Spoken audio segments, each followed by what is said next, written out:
कल जो स्टार्ट हुआ था, इन अंत में हुआ था, नया लेख स्टार्ट हुआ नवजीवन। और ये हम लोगों को पता है, यह सुलोचना बाई का लिखा हुआ है। भावकर्ण पंचम पुष्प में से है। और जो पैराग्राफ अंत में हुआ था उसको पढ़ के फिर आगे बढ़ते हैं।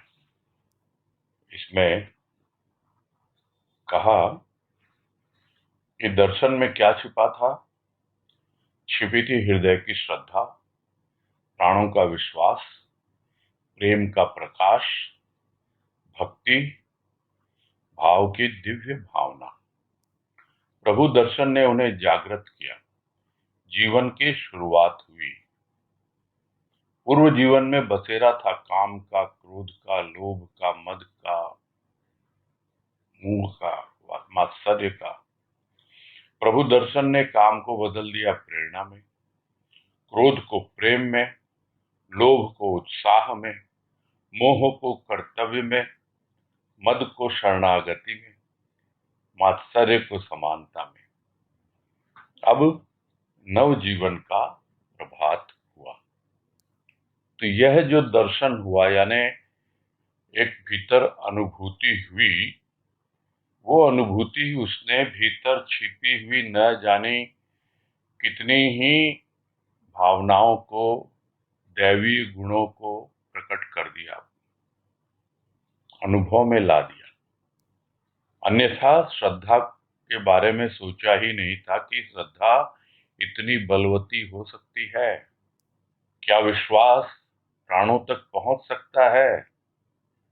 और वो प्रेम जो अभी तक बाहर लोगों में ही छिपा हुआ था, उसी में रमा हुआ था, और उसका जो रूप जो पूरे अंतःकरण को प्रकाशित कर दे। प्रेम में भी क्या इतना प्रकाश होता है। और इसी तरह भक्ति और भाव, ये सब तो ऊपरी ही थे, समझ में ही नहीं आ रहे थे। तो उन सब की दिव्य भावना जो अंदर में छिपी हुई थी, वो दर्शन, प्रभु के दर्शन, सूक्ष्म में दर्शन, उसकी अनुभूति पाकर जागृत हो गई, प्रकट में आ गई, नहीं तो छिपी हुई थी। और जागृत किया तो एक नए जीवन की शुरुआत हुई। क्योंकि उसके पहले का जो जीवन था, जब उसको देखता है भक्त कि क्या जीवन था, काम क्रोध लोभ मोह मद मात्सर्य, इन्हीं में तो रमा हुआ था। किंतु जब अनुभूति हुई तो ऐसा नहीं कि ये पलायन कर गए, इनका रूपांतरण हो गया। अब वो काम जो है प्रेरणा में परिवर्तित हो गया, यानी अब भीतर से प्रेरणा मिलती है, प्रभु के लिए कुछ करूं, उसकी सेवा करूं, किसी न किसी रूप में अंदर से अपने आप प्रेरणा आने लगती है। और वो जो क्रोध बार बार प्रकट होता था, तो जैसे ही प्रेम आया और क्रोध के ऊपर उसने छींटे मारे, वो शांत हुआ और क्रोध प्रेम में परिवर्तित हो गया। लोभ था पहले जीवन में किसी वस्तु को पाने के लिए, धन दौलत के लिए, उसके लिए कितना उत्साह था। किंतु अब लोभ हो गया प्रभु को पाने के लिए, और वो लोभ अब उत्साह में परिवर्तित हो गया। भीतर में उमंगें उठती हैं, उत्साह आता है कि जल्दी से जल्दी प्रभु मुझे मिल जाए। और जो मोह था जीवन में, जो घर परिवार में अपने शरीर के संबंधियों में ही उलझा हुआ था, उसको कर्तव्य का रूप दे दिया कि अब उसमें आसक्त नहीं होना, उसमें लगे नहीं रहना, कर्तव्य समझ के उसका भी पालन करना है। और जो अहंकार, वो तो रहता ही नहीं। मद जब प्रभु की शरण आ जाती है तो वो अहंकार भी शरणागति में बदल जाता है। और जो भी ईर्ष्या की भावना, वो अब ईर्ष्या नहीं रहती। मत्सर यानी ईर्ष्या, वो ईर्ष्या नहीं रहती। तो क्या आता है जीवन में कि वो मुझसे आगे बढ़ रहा है, मुझे भी उसी के समान बनना है। समानता की ओर आगे बढ़ने का भाव आता है। नहीं तो उससे पहले किसी को आगे बढ़ते हुए देखकर ईर्ष्या होती थी। अब भीतर ही भीतर उसके साथ में एक कंपटीशन होने लगता है अपने भीतर ही। ये कंपटीशन किसी और से नहीं है। दूसरों को देखते हैं, प्रेरणा मिलती है और हम आगे बढ़ते हैं। तो इस प्रकार से एक नए जीवन का प्रभात हो रहा है। आगे है जो आज कह रहे हैं कि नव जीवन बेअंत था, बेअंत है। नवीनता किल्लोल कर रही है इसके गर्भ में। प्रभु दर्शन सूर्य बनकर प्रकाशित हुए इस अंधकार में जीवन पर। भावों का प्रकाश बढ़ता जा रहा था प्रखर गति से। प्रकृति का सूर्य उदय होता है एवं अस्त भी, किंतु प्रभु दर्शन का प्रकाश न कभी अस्त होने वाला है, न कभी घटने वाला है। ये अर्थात दर्शन तो भक्त हृदय में ऐसा प्रकाश फैलाते कि जन्म जन्म से सोया प्राणी सोया रह नहीं सकता, जाग उठता है। तो यह जो नया जीवन हुआ, जब उसकी थाह लेने चलता है कि आखिर कहाँ तक है ये जीवन, क्योंकि उसके पहले का जीवन वो भी पता नहीं था कितने वर्ष यह शरीर रहता है या नहीं रहता, या रहेगा या नहीं रहेगा। किंतु ये मालूम था कि इस स्थूल जीवन का, इस शरीर का तो अंत होना ही होना है। यह तो सबको पता है, और पता था भी प्राणी को नवजीवन प्रारंभ होने के पहले भी पता था। किंतु यह जो नवजीवन अब प्रारंभ हुआ है, जो नवजीवन का प्रभात आया है, तो समझ में आ रहा है कि यह पहले से ही बेअंत था, यानी इसका कोई अंत था ही नहीं। और अब अनुभव में आता है कितने भी चलते चलो आगे बढ़ते चलो, तो इस जीवन की पूर्णता क्या है? इसकी पूर्णता यही है कि आप पूर्ण में पूर्ण रूप से समा जाएं। अंत नहीं होता, अनंत हो जाता है, बेअंत हो जाता है। यानी उस सर्वव्यापी को कोई जान नहीं पाया जो असीम है, अनंत है, जिसकी झलक इस नवजीवन के प्रभात में मिलती है दर्शन के द्वारा, अनुभूति के द्वारा। उसकी ओर आगे बढ़ते जाना है, बढ़ते जाना है, जब तक कि हम उसमें पूरी तरह से समा न जाएं। और वो नवीन भाव, नवीन विचार, ये सब छिपे हुए हैं इस नए जीवन के गर्भ में। यानी जिस तरह अभी तो प्रभात हुई है, अभी तो गर्भ धारण किया है। अभी गर्भ धारण स्थूल रूप में करती है स्त्री, तो समय लगता है, उसको धैर्य रखना पड़ता है, तरह तरह के उपचार करने पड़ते हैं। उसी प्रकार सब तरह का ध्यान रखना है। और समझ में आता है कि कितनी नवीनता है, एक नव जीवन का जन्म होगा समय पर अपने ही जीवन से, और एक नया और जीवन निकलता है। अभी तो जो दर्शन से नवजीवन आया है, यानी भीतर बीजारोपण हुआ, और वो बीजारोपण जब हमारे हृदय के गर्भ से निकलेगा, यानी हमारे हृदय के गर्भ से जब प्रभु का प्रेम, भाव, भक्ति, विश्वास, यह सब प्रकट होंगे, तब हमें पता लगेगा कि जैसे माता को पता लगता है कि कैसे बालक उसके गर्भ में किल्लोल कर रहा है, हाथ पैर चला रहा है, वैसे ही हमें भी अनुभव में आता है कि हमारे हृदय के गर्भ में किस प्रकार वो भावना, दिव्य भावना प्रभु की किल्लोल कर रही है। तो प्रभु के दर्शन तो प्रकाशित हो गए सूर्य बनकर। जो जीवन अंधकार में था उसमें प्रकाश आ गया भावों का, और वो भावों का प्रकाश बहुत ही प्रखर गति से बढ़ता जा रहा है।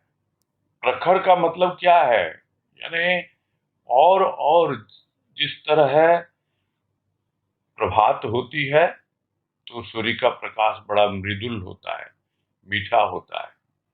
जैसे जैसे सूर्य ऊपर उठता जाता है तो एकदम प्रखर प्रकाश उसका बनता जाता है, और जब दोपहर होती है तो कुछ इस तरह की अनुभूति होती है कि अब अपने पूर्ण प्रकाश में आ गया है यह सूर्य। तो भावों का प्रकाश बढ़ता बढ़ता जा रहा था प्रखर गति से। यहाँ यह लिखा हुआ बढ़ता जा रहा था यानी जो जीवन प्रभात आया और उसके बाद जो नव जीवन का प्रारंभ हुआ और किस प्रकार जीवन में परिवर्तन हुआ, वो भक्त अपने आप को देख पा रहा है, समझ पा रहा है कि भावों का प्रकाश बढ़ता जा रहा था, धीरे धीरे नहीं, बहुत फास्ट। जबकि प्रकृति का सूर्योदय होता है, अस्त भी होता है और समय पाके धीरे धीरे ही होता है, किंतु प्रभु दर्शन का प्रकाश वो कभी अस्त नहीं होता है, क्योंकि उसकी प्रकृति अलग होती है। यह स्थूल प्रकृति है जिसमें सूर्य उदय होता है और अस्त भी होता है, किंतु प्रभु दर्शन का प्रकाश वो भीतर की प्रकृति में भी निकला है। वो सूरज हमारे अंदर में हुआ है पैदा, और वो आगे बढ़ रहा है, प्रभात हुआ है, और वो कभी भी अस्त नहीं होता। उसमें न कभी संध्या आने वाली है और न कभी रात आने वाली है, कभी अस्त होने वाला नहीं, कभी घटने वाला भी नहीं। तो ये जो दर्शन के द्वारा भक्त के हृदय में ऐसा प्रकाश फैल रहा है उन भावों का कि जन्म जन्म से सोया प्राणी सोया नहीं रह सकता। यही विशेषता है इस दर्शन की, इस सूक्ष्म की ऐसी अनुभूति की कि सोया हुआ प्राणी जो जन्म जन्मांतर से सोया था, अब सोया नहीं रह सकता, जाग उठता है। जब तक सोया हुआ था, सोया हुआ था। लोग कहते हैं कुंभकर्ण सोया करता था, उसका भी एक समय था, 6 महीने सोता था फिर जाग जाता था। किंतु हमारी नींद पता नहीं महीनों क्या, कितने जन्मों से हम सोए हुए, जब तक सदगुरु की कृपा से हमारे भीतर नवजीवन का प्रभात नहीं हुआ, भाव की कुछ ऐसी अनुभूति नहीं हुई कि हृदय में ऐसा अनुभव होने लगा कि हाँ भाई, अब नवीनता किल्लोल कर रही है इस हृदय में, नया कुछ प्रकट होने को है, तब जाग जाता है प्राणी, फिर सोया नहीं रह सकता। आगे है, ये दर्शन कितने शुभ, इन्होंने धो डाला प्रेमाश्रुओं से इन आंखों के मैल अर्थात निरर्थक विचार को। अंजन लगाया प्रेम का, आंखें देखने को युक्त हुई जी भरकर प्रभु को, मुक्त हुई संसार के विकारों से।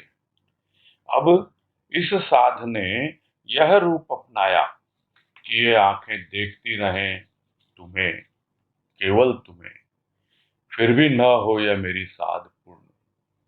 तुम्हारे दर्शनों की साध इस हृदय में बीजवत पड़ी थी, जब तुम सम्मुख आए तो पल्लवित होने लगी।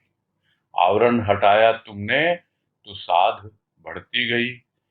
प्रेम सौरभ ने विकास का रूप अपनाया, यह सौरभ थी केवल तुम्हारे दर्शनों का प्रताप। ताप उतर गई मन की, केवल आप, केवल आप, यही ध्वनि हृदय में गुंजन बन गई। यह नया जीवन, यह नई दुनिया जिसमें न था दुख, शोक, चिंता, क्लेश, था केवल अपूर्व आनंद। तो कितने शुभ है ये दर्शन। शुभ वो होता है जो हमें श्रेय की ओर ले जाए। एक होता है प्रेय, एक होता है श्रेय। प्रेय हमें नीचे खींचता है, हमें ये वस्तु प्रिय लग रही है और उन्हीं वस्तुओं में हम अपना जीवन यापन करते रहते हैं और उन्हीं से हमें प्यार हो जाता है। किंतु जब श्रेय हमारे जीवन में आता है तो हमें पता लगता है कि यह ऊर्ध्वमुखी है, ऊपर की ओर हमें लेके जा रहा है। तो जितने भी अशुभ कार्य जीवन में होते थे, उन विकारों के वशीभूत होकर वो अपने आप ही शुभ कार्यों में परिवर्तित होने लगते हैं। और कहाँ से हुआ यह हुआ उन दर्शनों से। वो दर्शन जो सूक्ष्म के दर्शन, वो भीतर की अनुभूति, इतने शुभ हुए ये दर्शन। तो क्या क्या हुआ परिवर्तन उससे? प्रेम का संचार हुआ, और इतना प्रेम भीतर में आप्लावित हो गया कि जितने भी निरर्थक विचार विकार थे भीतर के, उन सबको आंसुओं के रूप में बाहर बहा दिया, यानी भीतर रहने ही नहीं दिया। अक्सर लोगों की आंखों से आंसू निकलते हैं, कुछ दुख होता है, कष्ट होता है, और जो कोई देखता भी है किसी के यहाँ कुछ परेशानी है, कोई गमी है, तो यही कहता है, हाँ भाई इसको रो लेने दो, इसका जी हल्का हो जाएगा। यहाँ पे क्या, यहाँ पे भीतर में कुछ ऐसी हलचल मच जाती है, प्रेम से इतना भर जाता है भक्त, तो यही है, रो लेने दो इसको, तो आंखों से बहने दो आंसू। क्योंकि ये जो आंसू बह रहे हैं प्रेम के भाव के, ये कर क्या रहे हैं? ये जितने भी हमारे निरर्थक विचार हैं, जितने भी विकार हैं, उन सबको बाहर निकाल के फेंक रहे हैं। हमारे अंतःकरण से बाहर होने लगते हैं ये मैल, आंखों का मैल। पहले आंखें देखती थी बाहर, बाहर की आंखें, और क्या बटोर के लाती थी? गंदगी। इन आंखों में वासना थी, कामना थी, लोभ था, सारे विकार भरे हुए थे इन आंखों में, और यही तो मैल के रूप में थे। किंतु जैसे ही प्रेम भीतर आया और इनका रूपांतर हो गया आंसुओं का, प्रेमाश्रु के रूप में बह रहे हैं, कोई नहीं जान पाता। एकमात्र भक्त को ही अनुभव होता है, और वो अपने प्रभु से प्रार्थना करता है, गुहार लगाता है। क्या, जो भजन की पंक्ति याद आ जाती है, किसने समझा मेरे बहते हुए इन धारों को, किसने समझा मेरे बहते हुए इन धारों को, धुलता है दिल का ये मैल, मुझे धोने दो, मेरी पलकों पे इन भावों को सजा रहने दो, जैसे की है ये इनायत बनी रहने दो। प्रार्थना करता है भक्त, ये इनायत है तुम्हारी, कोई और नहीं समझ पा रहा। किसने समझा मेरे बहते हुए इन धारों को, जो आंखों से बह रहे हैं? मुझे पता है कि मेरे दिल का मैल धुल रहा है। आंखें तो मात्र एक माध्यम बनती हैं, प्रक्षालन तो हृदय का होता है। और उसके बाद आंखों में अब दृष्टि उसकी और तीक्ष्ण होनी चाहिए और शार्प होनी चाहिए। तो अंजन लगाया प्रेम का, फिर आंख में प्रेम का अंजन लगा लिया तो और स्पष्ट दिखलाई देने लग गया। और जब स्पष्ट दिखलाई देने लग गया तो फिर युक्त हो गई, जुड़ गई। अब आंखों से आंखें मिल गई, जी भर कर देख रही है प्रभु को, और कोई भीतर साध है ही नहीं। यही साध है कि बस जी भर कर मैं प्रभु को देखती रहूं, ये आंखें यही चाहती हैं। बाहर देखती हैं, कितनी देर खुली रहेंगी पलकें, फिर बंद हो जाती हैं। फिर अंदर में अनुभव में आता है कि अरे वही तो भीतर बैठा हुआ है, किसको तो बाहर देख रहा है। लेकिन फिर भी मन मानता नहीं, फिर आंखें खोलता है, फिर बंद करता है, फिर भीतर ले जाता है। यानी इन आंखों के प्याले से वह प्रभु दर्शन की अपनी प्यास बुझाता है। इन आंखों में वो भाव भर भर के अपने भीतर जो भी उसकी जन्म जन्मांतर की प्यास है उसको दूर कर रहा है। तब जाकर पूरी तरह जुड़ता है उससे और मुक्त होती है ये आंखें संसार के विकारों से। और यह एक ऐसी साध बन जाती है, एक ऐसी इच्छा, एक ऐसी चाह कि बस देखती रहे तुम्हें, किसी को भी ना देखे और केवल तुम्हें। और ये भी नहीं चाहते कि मेरी इच्छा पूरी हो जाए। बड़े दिनों पे तो ऐसा अनुभव मिला, कुछ ऐसी अनुभूति हुई, नया जीवन आया और अब तुम्हें देखने को जी करता है, जी भर के देख लूं और देखता रहूं, देखती रहूं, कुछ भी कहें और मेरी साध कभी पूरी ना हो, इसी भाव से देखता चला जा रहा है। क्यों? क्योंकि ये साध जो है बेअंत की है, इसका कभी अंत होता नहीं। जब हृदय के बीजवत पड़ी, यानी हृदय के गर्भ में जब दर्शनों की साध आई थी, तब जाकर तुम आए ना। यदि किसी के मन में इच्छा ही ना हो प्रभु दर्शन की, किसी के मन में कोई साध ऐसी हो ही ना कि प्रभु मुझे मिले, उनके दर्शन हो, उनकी अनुभूति हो, उनके प्रेम की भाव की, तभी तो मिलेंगे। तो एक बीज रूप में आती है भीतर साध दर्शनों की, और जैसे ही स्थूल रूप में दर्शन हो जाते हैं तब लगता है जिसको मैं ढूंढ रहा था वो मिल गया। न जाने कितने जन्मों से ढूंढ रहा था और अब उसका पता मिल गया। और अब और साध बढ़ती चली जा रही है उसे देखने की। और क्या किया तुम्हारे दर्शन ने? और आवरण हटाते चले गए, मन का मैल दूर होता गया, चित्त की चंचलता दूर होती गई, जो कुछ भी हटता चला गया और पाने की इच्छा होने लगी। अरे इतने थोड़े से मेरा गुजारा नहीं होता, मुझे तुम्हारा और प्रेम चाहिए, और भाव चाहिए। और तब धीरे धीरे प्रेम विकसित हुआ, उस प्रेम की सौरभ से परिचय हुआ। क्योंकि जब तक हृदय की कली खिलती नहीं तब तक उससे सौरभ प्रकट होती नहीं।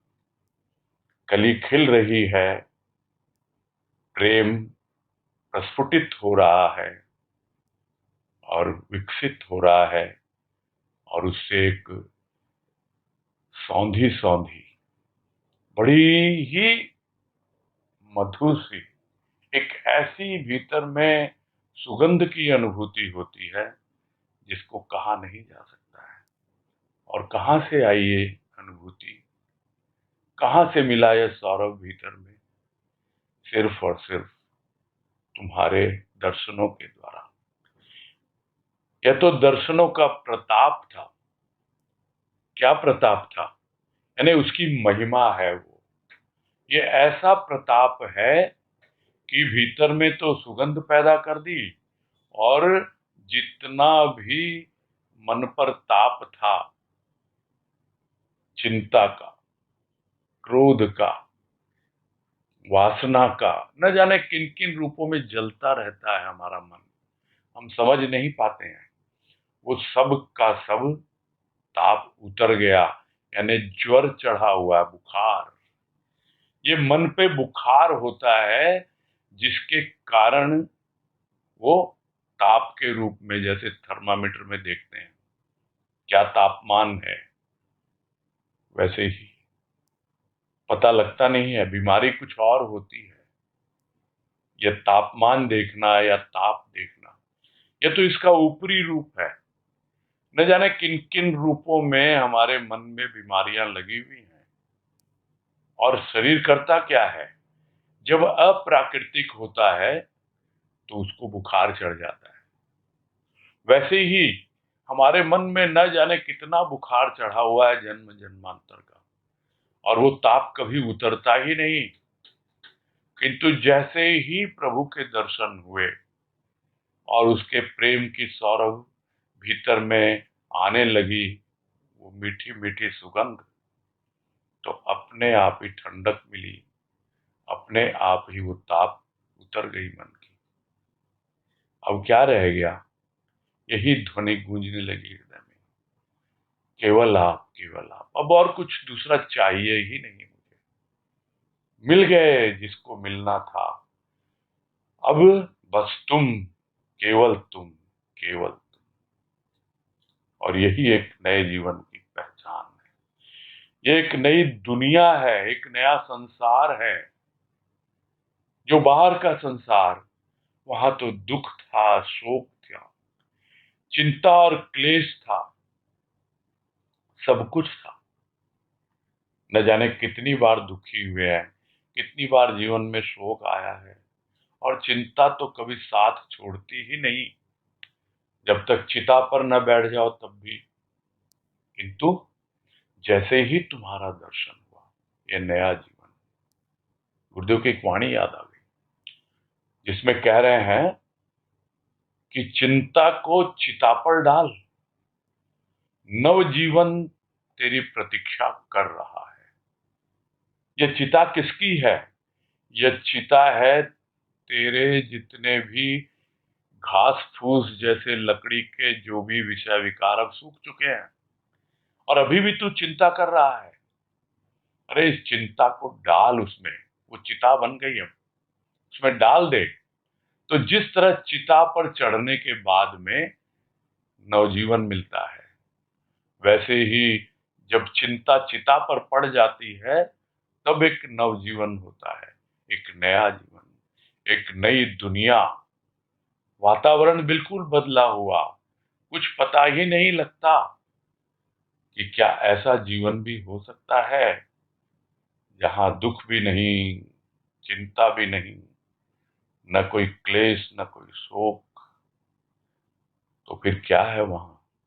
तो ऐसा तो होता नहीं कि कुछ भी नहीं, कोई ऐसी जगह है ही नहीं जहां पर कुछ भी नहीं हो, यानी पूरी तरह खाली हो।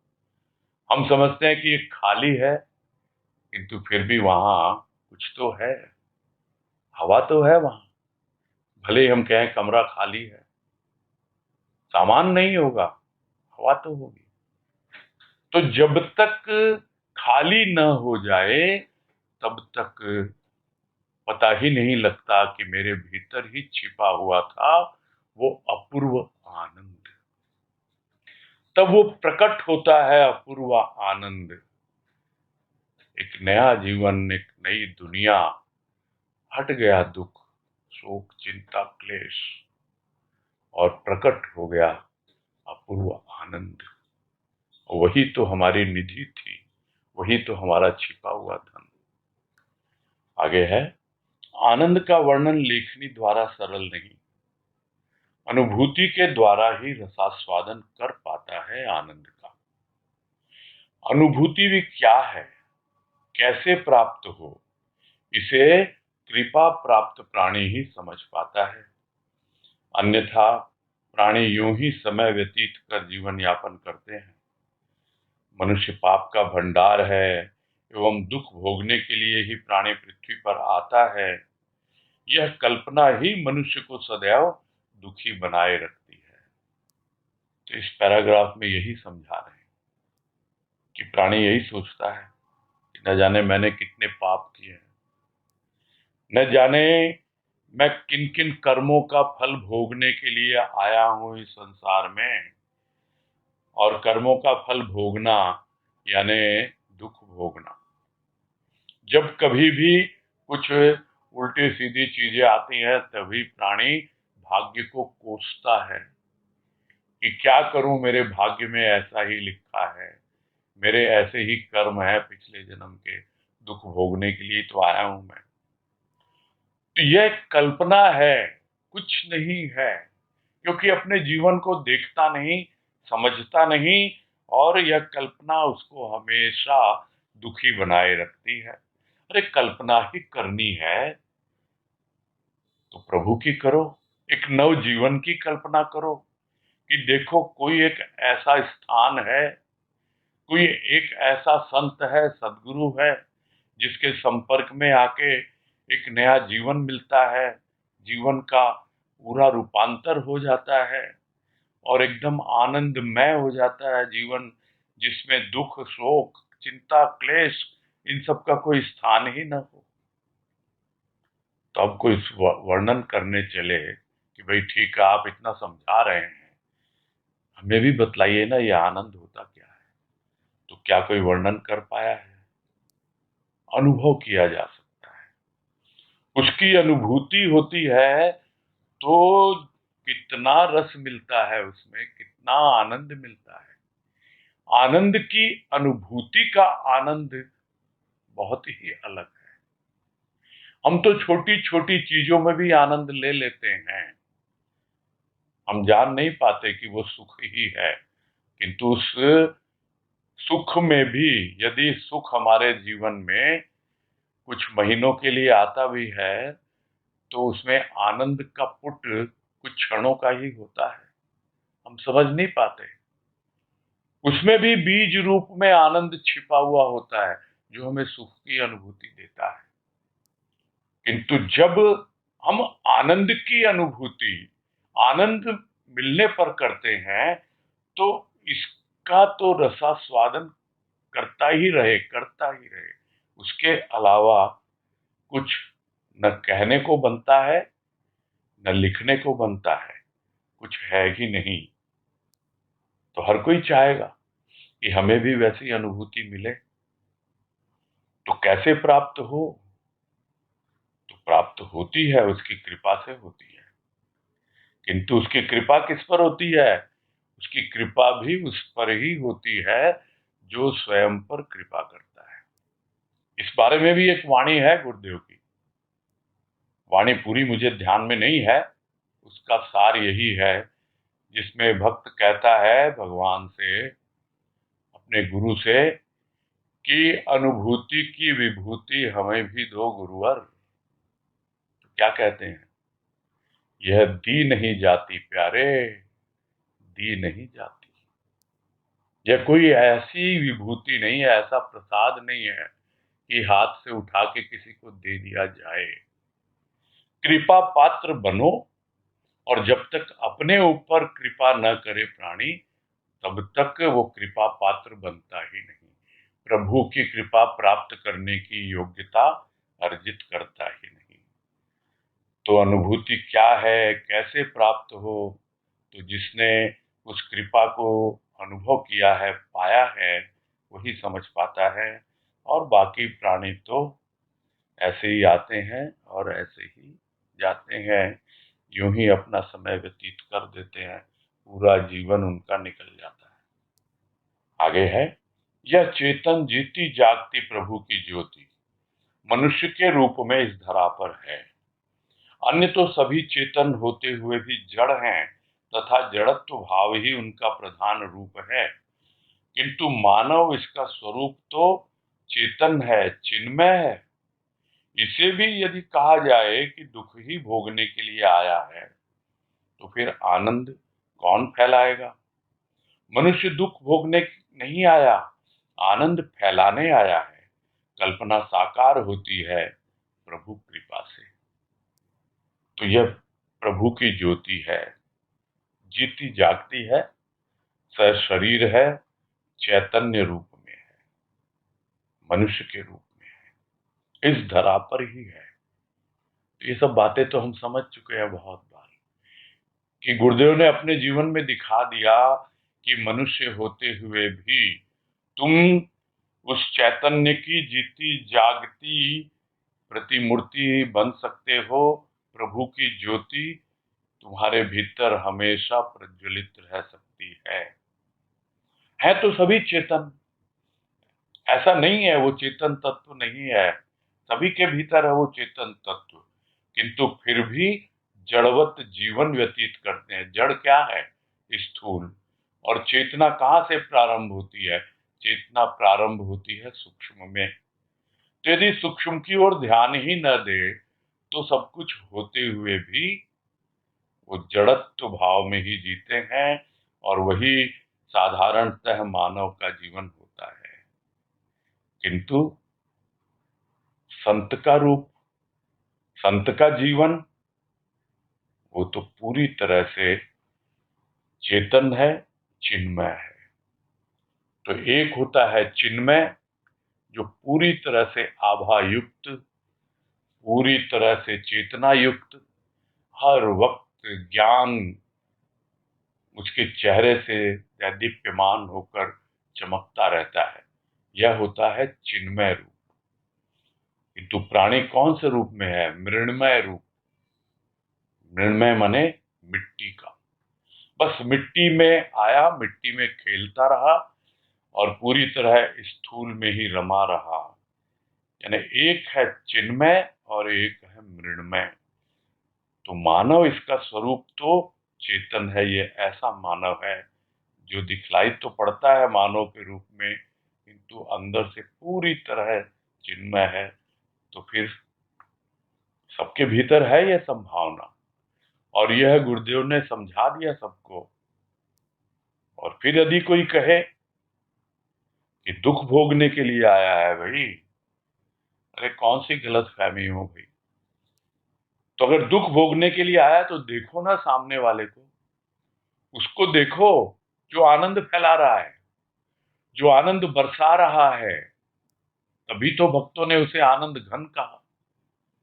ये ऐसा बादल, घन यानी बादल, जो आनंद ही बरसाता है। तो यही है कि यदि यह कहा जाए कि मनुष्य दुख भोगने के लिए आया है, नहीं, वो आनंद फैलाने के लिए आया है। और यह गुरुदेव अपने जीवन से दिखा चुके हैं, बतला चुके हैं। और थोड़ा बहुत जिसको नव जीवन मिला है, उसने अनुभूति की है, उसकी भी कल्पना में आता है, और उसकी कल्पना भी साकार होती है प्रभु की कृपा से। अब आगे है कृपा अज्ञात भी ज्ञात भी। अज्ञात कृपा प्रेरणा, ज्ञात कृपा प्रभु दर्शन। अज्ञात प्रेरणा को समझ न सका, सुन न सका आवाज को, जब तक अंतर्मुखी वृत्ति न हुई। ज्ञात प्रभु दर्शन ने अज्ञात की ओर संकेत किया। अज्ञात अनंत था, अपूर्व शक्ति थी अज्ञात में। ज्ञात में प्रेम, श्रद्धा, विश्वास का सम्मेलन प्रभु के भावों में आनंद के साथ हो रहा था। यह था जीवन का प्रभात। तो कृपा का रूप है यहाँ पर। कृपा अज्ञात भी होती है, ज्ञात भी होती है। तो जो हमने कृपा का अनुभव कर लिया, और यदि हमने उसी पर उसको छोड़ दिया कि भाई हमने तो जान लिया कृपा क्या होती है, तो फिर हम अज्ञात की ओर समझ ही नहीं पाएंगे। प्रायः ज्ञात क्या है? जो हमारे इंद्रिय गोचर है, यानी हम आंखों से देख पाते हैं उसको, कानों से सुन पाते हैं, यानी स्थूल में उसका कोई न कोई प्रत्यक्ष रूप हमें मिलता है। तब हमको लगता है कि हाँ भाई, ये जो कृपा है वो ज्ञात है। और यदि नहीं मिलता तो हम उसको समझ नहीं पाते हैं। बहुत बार भीतर से प्रेरणा मिलती है, क्योंकि हमें उसका अनुभव नहीं है, इसलिए हम समझ नहीं पाते, किंतु वो भी उस अज्ञात की ही कृपा होती है। अज्ञात कृपा है वो कि हमें कुछ प्रेरणा मिलती है, और उसी प्रेरणा के फल स्वरूप हमें प्रभु के दर्शन होते हैं। और बहुत बार स्थूल में भी होते हैं और सूक्ष्म में भी होते हैं, किंतु प्राणी उस अज्ञात प्रेरणा को समझ नहीं पाता है। कहीं से कोई आवाज भीतर से उठती है, जो चलती तो है, किंतु हमारे अंतःकरण में कहीं न कहीं गुम हो जाती है, तो सुन नहीं पाता उसको। किंतु जब हम भीतर की ओर अंतर्मुख होते हैं, भीतर की यात्रा प्रारंभ करते हैं, और जैसे जैसे स्थान बनता जाता है उस आवाज को हम तक पहुंचने के लिए, हो सकता है हम मन के धरातल पर हों, और वो जो प्रेरणा आ रही है अज्ञात की, वो बिल्कुल आ रही है हमारी आत्मा से निकल के, प्राणों से निकल के। तो उसको वहां पहुंचने में थोड़ा स्थान चाहिए, जगह चाहिए। तो इसीलिए खाली होने की बात बार बार आती है।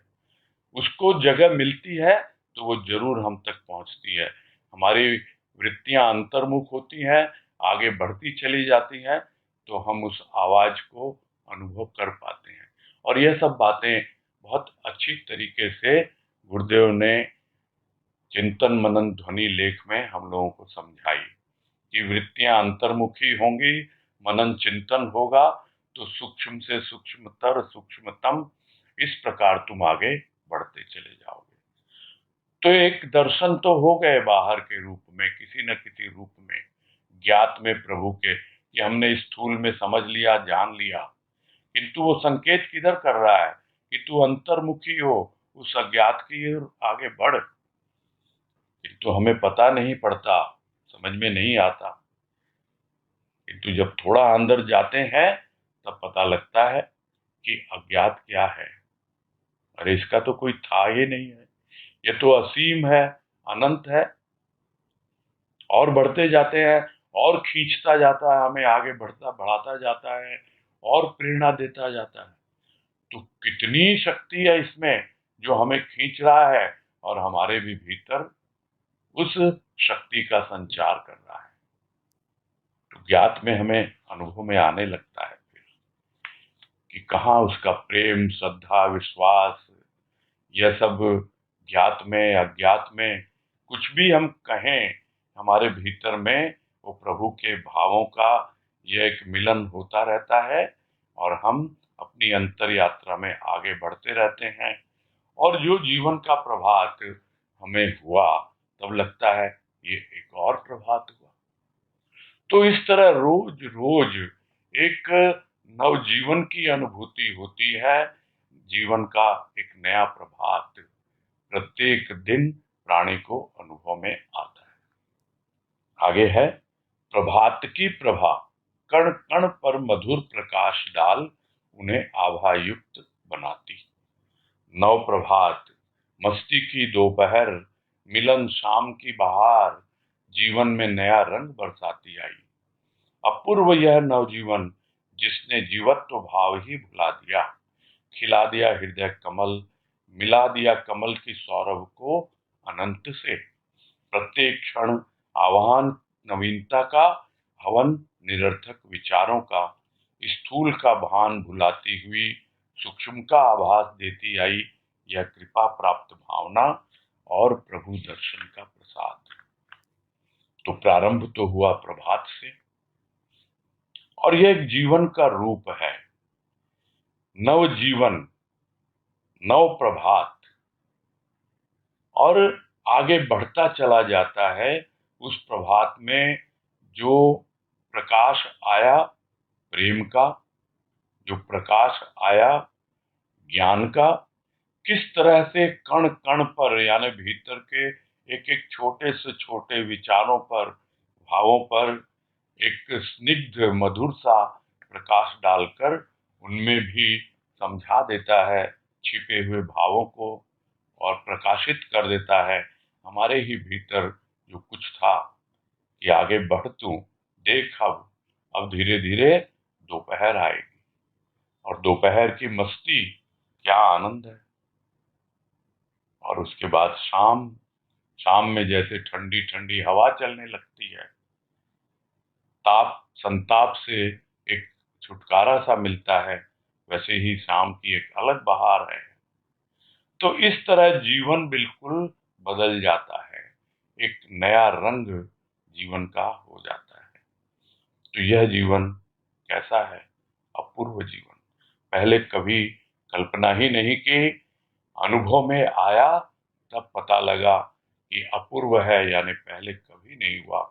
अब जीव भाव ही रहा नहीं, शिव भाव की ओर आगे बढ़ चला, खिलने लगा हृदय का कमल, और ऐसा खिलने लगा कि जो कमल के प्रस्फुटन से, खिलने से जो एक सौरभ मिल रही थी, वो सौरभ फैल रही है। कहाँ जा रही है पता नहीं, पूरी की पूरी सृष्टि में व्याप्त हो रही है। इस असीम अनंत, उसी में जिस तरह हवन करते हैं, कहाँ वातावरण में जाती है, पता नहीं लगता, ऊपर उठती हुई चली जाती है। वैसे ही यह जो सौरभ, प्रत्येक क्षण जो एक नवीनता का अनुभव होता है और नवीनता का आह्वान होता है कि आओ और मुझे नवीन भाव चाहिए और नवीन प्रेम की अनुभूति चाहिए, और फिर जो खिलती चली जाती है भीतर की कली, वो प्रस्फुटित कमल। तो क्या करता है मन भौरा? मन भौरा रसपान करता रहता है। कमल खिलता है, उसकी क्या सुगंध होती है बहुत कम पता लगता है। सुगंध के मामले में वो सिर्फ वो असीम अनंत जिन चरण कमलों के स्पर्श से यह हृदय कमल खिला है वही जान पाता है उस सौरभ को। किंतु उसके रसपान को जानता है यह मन भौरा कि अब हृदय कमल खिला है, रसपान करने का समय आ गया है। और जितने भी निरर्थक विचार हैं उनको अब हवन में समिधा बनाकर डाल दिया जाए। तो प्रत्येक क्षण आह्वान करता उसका, आओ आओ। जितने भी नवीन विचार हैं, जीवन हवन बन गया, अब उसमें निरर्थक जो कुछ भी है वो भस्मीभूत होने लगा। तब क्या प्रधानता रहेगी जीवन में? सूक्ष्म की ही प्रधानता रहेगी। स्थूल का तो कोई भान है ही नहीं, न शरीर का होश है, न घर परिवार का होश है, न कुछ भान है, न ध्यान है। तो वो सब भुलाती हुई उसकी जो कृपा है, और वो कृपा आती है कुछ ऐसी भावना लेकर कि भीतर में सूक्ष्म ही सूक्ष्म पूरा का पूरा जीवन सूक्ष्म प्रधान हो जाता है। कुछ भी अनुभव करता है, देखता है, सुनता है, भली एक क्षण के लिए बाहर से कोई दृश्य आया, कानों में कोई ध्वनि आई, किंतु वो भी प्रभु के भाव की अनुभूति दे जाता। तो यह है कृपा प्राप्त भावना, और यह है प्रभु कृपा का प्रसाद। प्रभु के दर्शन से क्या मिला? और यह दर्शन कोई प्रदर्शन नहीं है कि लोगों को दिखाया जाए कि मुझे प्रभु के दर्शन से क्या मिला। ये एक अनुभूति है। और जब भक्त के भीतर ऐसा भाव आता है कि मुझे दर्शन हुए, दर्शन हुए, तो उसका क्या प्रदर्शन करना है? अरे उस वाणी को मैंने सुना, उस वाणी को मैंने पढ़ा, भाव की कुछ ऐसी अनुभूति भीतर दे गई वो वाणी, तो क्या प्रदर्शन करना है लोगों के सामने? क्या जोर जबरदस्ती करें हम अपने आप पर कि नहीं और होना चाहिए? ऐसा नहीं है। और ये सब बातें बोलते बोलते फिर भजन की लाइन याद आ रही है, अपने ही भजन की, कि है दर्शन ये तेरा, प्रदर्शन नहीं है वाणी का वर्तन, प्रवर्तन नहीं है। प्रवर्तन यानी एनफोर्समेंट जिसको कहते हैं अंग्रेजी में। जो एनफोर्समेंट डिपार्टमेंट होता है गवर्नमेंट का, उसको क्या हिंदी में कहते हैं? प्रवर्तन निदेशालय, एनफोर्समेंट डायरेक्टरेट। वो एनफोर्स करने के लिए है। यह कोई वाणी का वर्तन है, जीवन में उतारें उसके भाव को, अनुभव करें उसको, व्यवहार में लें, वर्तें उसको। प्रवर्तन नहीं है, जोर जबरदस्ती नहीं करती वाणी हमारे साथ। जो कुछ भी हम पढ़ रहे हैं, सुन रहे हैं, जो कुछ भी है उसके भीतर जो भाव है, हमें उस भाव से प्रभु के दर्शन करने हैं। किसी के प्रति कोई प्रदर्शन की भावना नहीं है। और यही है उस प्रभु के दर्शन का प्रसाद हमारे लिए। यही है उसकी अनुभूति की विशेषता। और ये अंतिम पैराग्राफ है इसका, दर्शन वह भी दिव्य मूर्ति के, दिव्य ज्योति के, दिव्य भावों के, जहां भाव से किए कि मनुष्य शुद्ध बुद्ध भूल भाव में ही खो जाता है। यह है नवजीवन का शुभारंभ। तो प्रारंभ कहां से हुआ? स्थूल के दर्शन से। और वो स्थूल का दर्शन किसका है? मूर्ति का, तस्वीर का। किंतु उस मूर्ति में, उस तस्वीर में भी एक दिव्यता है, जो पहले भी बातें आई कि भक्तों ने उसकी प्राण प्रतिष्ठा की है। प्राण है उसमें, इसीलिए वो दिव्य है।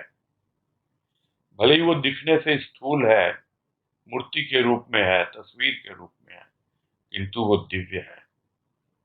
तो दिव्य मूर्ति के दर्शन, फिर उस मूर्ति में जो दिव्यता है ज्योति की, जो प्रेम की, ज्ञान की ज्योति जो जगमगा रही है गुरुदेव में, बाबा में, उनके जो दिव्य भाव हैं, फिर उसमें आगे बढ़ता है प्राणी और पूरी तरह से भाव से ओतप्रोत होकर जो अनुभूति पाता है अपने भीतर, तब फिर कुछ नहीं बचता, केवल भाव, केवल भाव।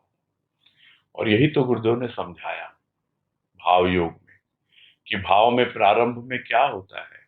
इष्ट होता है, यानी वो इष्ट की दिव्य मूर्ति है। फिर क्या होता है? इष्ट का भाव होता है, यानी उस दिव्यता ज्योति की, उसके भावों की। और फिर केवल भाव। तो फिर केवल भाव ही भाव रह जाता है और उसी भाव में खो जाता है पूरी तरह। और एक नया जीवन, एक नव जीवन, भावपूर्ण जीवन, भाव से भरा जीवन, यही है नव जीवन। इसके साथ ही यह लेख संपूर्ण होता है। नव जीवन पूरा करते हैं आज। पहले पूजा हेतम सरिया को देंगे। प्रणाम चाचा जी। हाँ, हरिओम, बोलो। चाचा जी, जैसे आनंद की अनुभूति होती है और सुख की भी अनुभूति होती है, तो जैसे हमें फिर से आनंद पाने की चाह होती है, तो क्या फिर से सुख पाने की जब चाह होती है, तो क्या वही दुख का आमंत्रण है? देखो, जब तक आनंद की अनुभूति नहीं होती है तब तक हम समझ ही नहीं पाते हैं कि आनंद है क्या। जिस तरह जब तक चेतन तत्व की अनुभूति नहीं होती तो हमको पता ही नहीं होता है कि चेतन है क्या। तो जड़वत हम करते हैं, तो जड़वत जीवन में दुख भी है, सुख भी है। किंतु जिस तरह जड़ के भीतर चेतन छिपा रहता है, वैसे ही सुख में भी आनंद छिपा होता है। अब उसको यदि हमने पकड़ लिया, उस एक क्षण को भी, कि सुख में वो कौन सा क्षण था जिसने हमें इतना आनंद दिया, यानी कभी न कभी तो उसकी क्लाइमेक्स आती है उस सुख की। उस क्षण को पकड़ेंगे तो हमारी खोज प्रारंभ होगी। किंतु वो किसके प्रति होना चाहिए? वो होना चाहिए निस्वार्थ के प्रति, निरहंकार के प्रति। नहीं तो जब सुख में भी स्वार्थ आ जाता है, अहंकार आ जाता है, तब जाकर के वो फिर से दुख को लेकर आता है। नहीं तो हमारी यात्रा आनंद की ओर आगे बढ़ती है। थोड़ा सा भी आनंद आएगा प्रभु के प्रेम में, उसके भाव में, और जब निस्वार्थ भाव से, निरहंकार भाव से हम उसकी अनुभूति करते हैं, तब हमें उसकी समझ आने लगती चाचा जी, एक प्रश्न और था। है। इसमें 3 नंबर पेज में आया पड़ेगा कि आनंद फैलाने वाली कृष्ण की बात है। तो आनंद कैसे फैलाएगी? आनंद तो जैसे हमारी अनुभूति है, तो क्या उसको व्यक्त तो नहीं किया जा सकता? हाँ, नहीं किया जा सकता ना, सरल नहीं है ना। कोई थोड़ा सा देगा, हल्का फुल्का उसका कोई भी रूप समझा देगा कोई समझाने वाला। नहीं, वो कोई डिटेल में नहीं बोल ही नहीं सकता ना। वो आनंद क्या, भाव की अनुभूति नहीं व्यक्त कर सकता कोई। आनंद तो उसकी पराकाष्ठा है भाव की। जैसे उसमें लिखा है कि आनंद फैलाने आया है प्राणी, तो हम आनंद कैसे फैला सकते हैं? जब तक पूर्णता की ओर न जाए तब तक। यहाँ पे जो भाव ये है कि चेतन जीती जागती प्रभु की ज्योति मनुष्य के रूप में इस धरा पर है, यानी संत को बतलाया जा रहा है। उसकी ओर इंगित किया जा रहा है कि अगर वो भी यही सोच के बैठ जाए कि दुखी भोगने के लिए आया हूं मैं, तो फिर आनंद कौन फैलाएगा। और तुम भी अगर यही सोच के बैठ जाओगे, संत की संतान हो और उसके बाद भी तुम यही सोच के बैठ जाओगे, तब समझ में आना चाहिए ना, दुख भोगने के लिए नहीं आया है, आनंद फैलाने के लिए आया है। तो कैसे फैलाएगा, तो पहले खुद आनंद की अनुभूति करो, तो अपने आप फैलेगा। यही है कहने का मतलब। फैलाना मतलब यह कोई चादर बिछाना नहीं है, खुशबू अपने आप फैलती है। जब बाद में आया ना कि खिलता है फूल, तो अपने आप उसकी सौरभ फैलती है। वो फूल सबके पास जाके बोलता नहीं है देखो मैं खिल रहा हूँ, खिल रहा हूँ। तो यहाँ फैलाने का यही भाव है। ठीक है। समय होने को है, चलो कौन सा लें, आनंद कुंज। बीना जी होंगे और नवल जी, बताइए भाई साहब। आनंद कुंज, हाँ आनंद कुंज, अनम्यूट करो यार। अनम्यूट कर रही हूँ, पता नहीं उनका नहीं हो रहा है। चलो फिर, और क्या, समय तो बहुत ही लिमिटेड है अभी।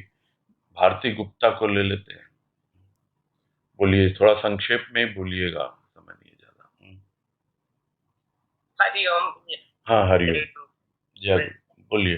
हाँ, मेरे को तो पूछा था तो आज ये जैसे कल सुना और आज भी सुना दर्शन, तो दर्शन किस रोज करते हैं सत्संग के, लेकिन अंदर से ऐसी कौन सी भावना लाए, सब काम क्रोध मत लोभ ये सब आज बताया जाए, तो उसकी भावना कैसे खुले, अंदर से चलता रोज ही सोचती हूँ पूछूं, लेकिन